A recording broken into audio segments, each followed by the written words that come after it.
Halo, assalamualaikum warahmatullahi wabarakatuh. Kembali lagi dengan saya.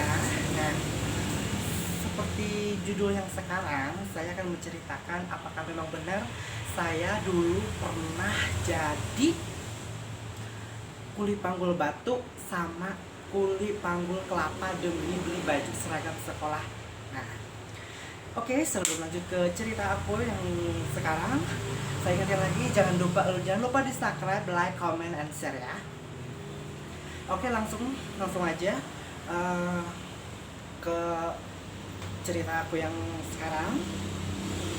Jadi memang benar dulu itu waktu pas masuk sekolah SMP, saya sudah kelar SD, mau masuk SMP itu bener-bener bingung gitu ya. Karena kenapa?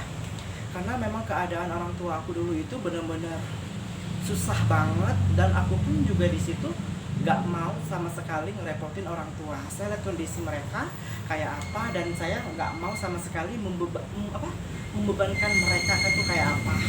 Saya sebisa mungkin berpikir waktu itu bagaimana caranya membeli baju seragam sekolah SMP sama yang lainnya pun juga gitu ya.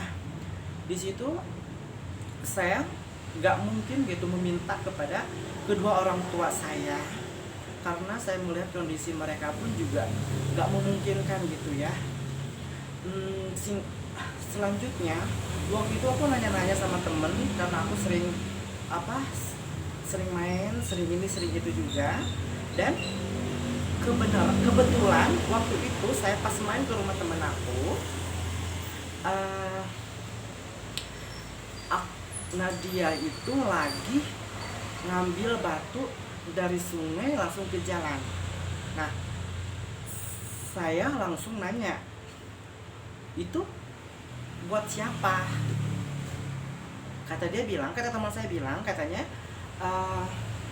dia kuli di orang yang tersebut yang lagi membangun rumah. Nah, saya tanya dong, boleh nggak saya ikut? Boleh nggak saya ikut juga kerja kayak gini? Terus kata dia, boleh aja, yang penting harganya segini dan segini. Ya saya nggak berpikir lama lagi. Saya waktu itu nanya, dan aku langsung ikut kerja sama teman aku itu. Dan guys, lumayan banget itu, dari sungai ke jalan itu lumayan jauh banget. Cuma aku memang karena saya butuh banget seragam itu, dan aku juga nggak mau membebankan orang tua saya. Mulailah aku ngambil di panggul batu itu dari sungai ke jalan. Karena memang dulu itu masih pada murah semuanya. Jadi pas aku kuli jadi panggul batu dari sungai ke itu, aku ke gaji itu kalau nggak salah dibayar itu dapat berapa ya waktu itu? Kalau nggak salah nggak nyampe sampai 50.000, cuma 30.000 doang. Tapi aku nggak apa-apa, karena memang akunya pengen beli seragam itu. Aku nggak melihat itu capek, berat, atau selanjutnya aku nggak, karena aku bener-bener nggak mau banget untuk membebankan kedua orang tua aku. Nah, singkat cerita lagi, dan selanjutnya besoknya, karena memang itu kuli panggul batu itu cuma selama 2 hari, berarti yang pertama aku 30.000 kebayarannya, dan hari yang keduanya aku cuma kebayar 25.000, dan uang itu jadi semuanya jadi 55.000 guys. Dengan seragam aku yang dulu itu harganya 70.000, saya bingung untuk mencari uang yang kekurangannya itu. Nah, karena memang aku orangnya juga pokoknya saat itu aku pengen seragam, tapi aku nggak mau membebankan orang tua. Nah, besoknya lagi aku juga seperti itu. Saya nanya-nanya ke teman saya nanya-nanya ke yang lainnya juga.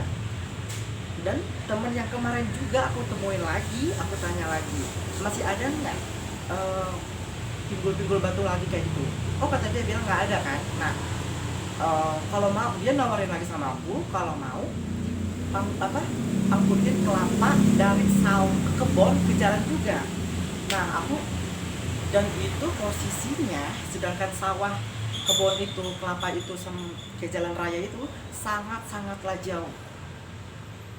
Dan aku langsung berpikir lagi kayak gini, oh ya udahlah, nggak apa-apa, daripada nggak ada kerjaan lagi kan. Nah, oke, singkat cerita lagi, aku langsung ngelakuin kelapa itu dari kebun atau sawah itu sampai ke jalan raya. Eh, Lumayan capek banget, perjuangan luar biasa banget. Sampai ingat itu waktu waktu ngikutin kelapa dari kebun ke jalan itu, aku nggak sengaja ketemu orang-orang atau selingkungan kampung aku itu pada ngetawain aku. Kan mereka, aku ingat banget, mereka bilang bencong, bencong, bencong. Ya saya memang menyadari saya itu memang kayak seperti perempuan gitu kan istilahnya. Cuma waktu itu dikatain begitu itu, aku cuma bisanya nangis, nangis dan nangis. Dan aku nggak pernah untuk melapor ke orang tua, aku pendam sendiri semuanya. It's okay, no problem itu. Mungkin untuk sekarang tidak, karena mungkin udah terbiasa. Dulu memang lebih ke masukin hati. Nah, udah aku semuanya dikumpulin kelapa itu di kedangan ya, dan aku nanya berapa semuanya. Aku pendapatan itu waktu itu kalau nggak salah sekitar 20.000. Berarti tadi kan aku udah dari uang pinggul batu itu aku ada 55.000, tambah sekarang 20.000, berarti 75.000. Nah, lewat kan. Nah, dan waktu itu karena uang itu aku udah kumpul, aku langsung beli seragam SMP tersebut. Dan aku sempet langsung bawa pulang ke rumah. Dan apa ya namanya, ibu aku langsung nangis sambil minta maaf. Dan itu memang air mata aku tuh nggak bisa nahan gitu ya. Cuma aku selalu berbilang ke kedua orang tua aku, selagi aku masih bisa, insya Allah aku tidak bakal membebankan ibu dan bapak aku. Dan mereka memang mungkin nangis bahagia, mungkin juga dia minta maaf gitu, karena dia mungkin nggak bisa untuk ngasih yang bagus buat aku. Tapi aku nggak apa-apa, karena mereka tanpa disadari mereka itu mengasih pelajaran buat aku jadi manusia yang mandiri, kerja keras, jangan lemah, jangan takut, dan pantang menyerah apapun itu kondisinya. Nah, dan waktu kemudian ke besoknya lagi, alhamdulillahnya aku kebeli seragam itu. Perjuangan luar biasa banget, karena memang aku di setiap langkah aku, di setiap yang lainnya pun juga itu pasti ada timbul orang yang caci maki semuanya, penghinaan, bully, dan luar biasa banget sih ya.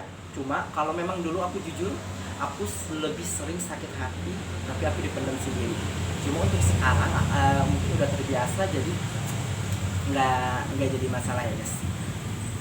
Mungkin buat orang-orang yang bukan nggak seberuntung gitu, mungkin orang-orang yang mempunyai keluarga yang bagus, keluarga yang ekonominya juga bagus, mungkin alhamdulillah bersyukur. Tidak dengan saya, seperti saya benar-benar kerja keras, mau segala sesuatu pun juga memang harus kerja keras aku sendiri. Mungkin waktu itu juga teman-teman aku juga yang lainnya semuanya dibeliin sama orang tua, dan ini dari orang tua. Sampai ya memang aku juga waktu dulu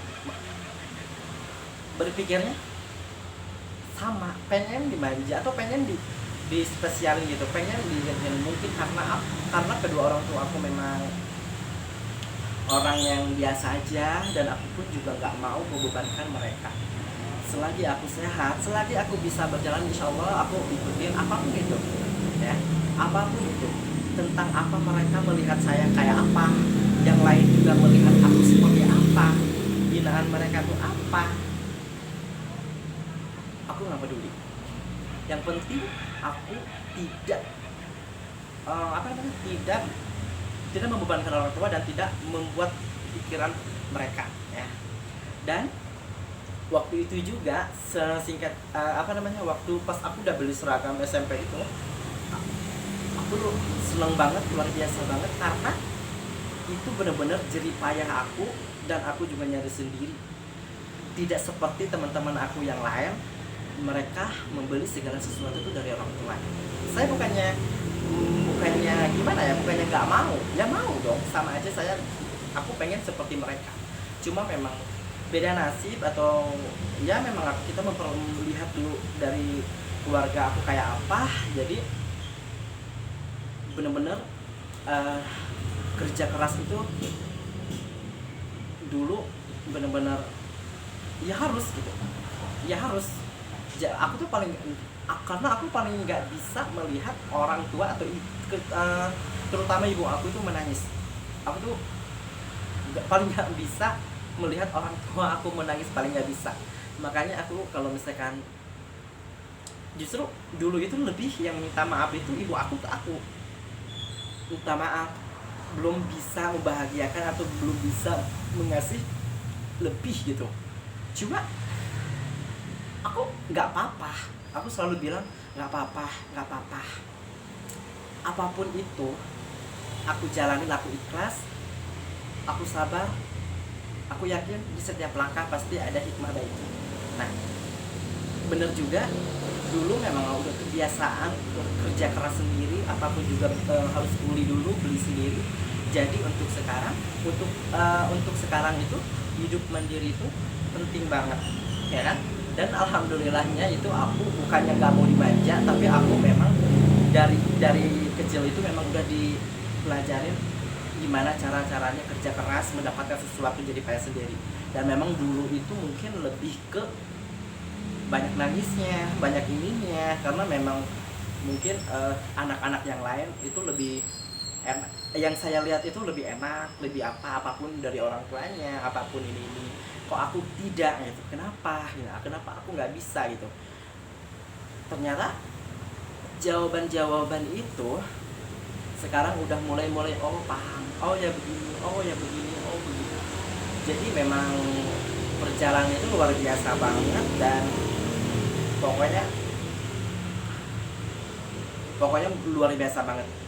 Nah sekarang aku pesan buat kalian dimanapun berada, mau dari kalangan ini dan itu, yang manapun juga, nikmatin aja apa yang kita lakukan, apa yang kita jalani. Kalau misalkan kalian merasa bahagia di tempat itu, lakukanlah, karena bahagia itu juga istilahnya diri sendiri yang menciptain. Nah semua jalan yang kalian atau saya yang jalani, semua pasti ada resikonya atau ada hikmahnya. Nah sekarang kita menjalani ke jalan yang mana atau begini, lakukanlah. Jika membuat kalian bahagia, itu lakukanlah. Cuma karena kalau ya kita kembali lagi ke diri kita sendiri, dampaknya, resikonya kita harus juga terima. Jangan maunya hal itu doang, tapi resikonya kamu ngeluh atau kamu bilangnya nggak adil, enggak. Jadi jangan seperti itu. Nah pesan saya, jangan pernah untuk memaksakan kalau misalkan tidak punya. Kalau misalkan kita melihat kondisi, jangan pernah memaksakan apa yang kita nggak mampu. Jika mampu ya beli, atau jika mampu ya lakukan. Kalau misalkan tidak, lebih baik jangan sampai melakukan hal-hal yang negatif atau merugikan orang banyak, ya. Nah sekarang udah sampai sini dulu cerita saya. Mungkin selanjutnya lagi next lebih wow lagi. Saya ingatkan lagi buat semuanya YouTuber Indonesia, buat yang lainnya juga, jangan lupa di subscribe, like, comment, and share. Karena subscribe itu gratis ya guys. Mohon dukungannya juga. Salam dari saya buat semuanya juga, dan doa aku hari ini semoga semuanya sehat dan dilindungi dari mara bahaya, dan dilindungi semua dari pihak-pihak yang baik, jauhkan dari hal-hal yang buruk, dan tetap semangat menjalankan hari-hari ke depan dan ke depannya. Bawa happy, sabar, ikhlas, selalu bersyukur. Assalamualaikum warahmatullahi wabarakatuh.